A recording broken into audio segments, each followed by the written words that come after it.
Well, from a technical standpoint, it was amazing. From a story standpoint, meh? I feel like if this film had been made in 1986, that we would still be heralding it today as to why Spielberg is one of the greatest filmmakers who has ever lived. Seriously, replace the main guy with Harrison Ford, the woman with Michelle Pfeiffer, and Emily Blunt with Goldie Hawn. Throw in Roy Scheider and Alan Rickman, and it would be a classic 80s movie that you would love. The only problem is, it wasn't made in 1986. It was made in 2026, and most of the elements that would have made it a classic just don't work today.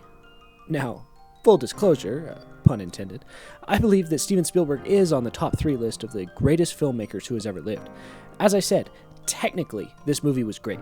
A 2.5-hour class on how to move a camera and light a scene.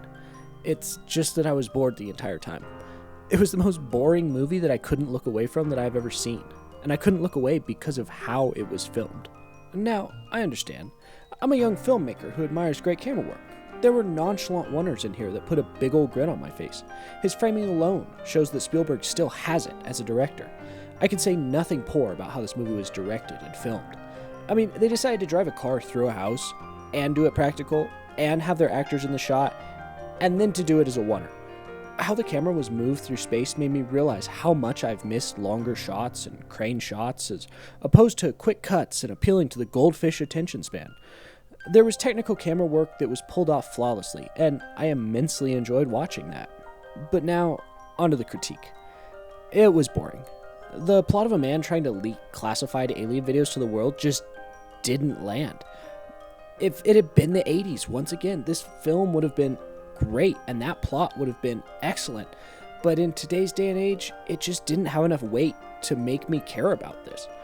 Early on, they mentioned that he shouldn't just put all of the files online, but they never say why he shouldn't do that. I guess so that the rest of the movie can happen. It gets preachy in parts, and it was easy for me to tune out certain dialogue sequences. The characters are developed, sort of. I didn't really care about them, though. I couldn't tell you any of their names. Emily Blunt's character became annoying after a while because she cannot be stopped, no matter what. I'm talking about she can walk into a highly secured paramilitary compound and walk out with someone, and no one can stop her because she talks to them. The whole what if aliens are real question is old hat. At least that's how I feel. Maybe I've just watched way too much Y-Files on YouTube. Never mind, you can never watch too much Y-Files. Fear the crap cat. But if it turns out that aliens are real, I would just be like, okay. Maybe it's a generational thing too. You know, I'm young, still in my 20s, but I was sitting next to several couples over 60 in the theater. I could tell that the movie was hitting different for them. They laughed at the jokes. I didn't. They gasped at the revelations. I didn't. And one lady was actually sitting on the edge of her seat during an intense moment. Although she might have had to go to the bathroom.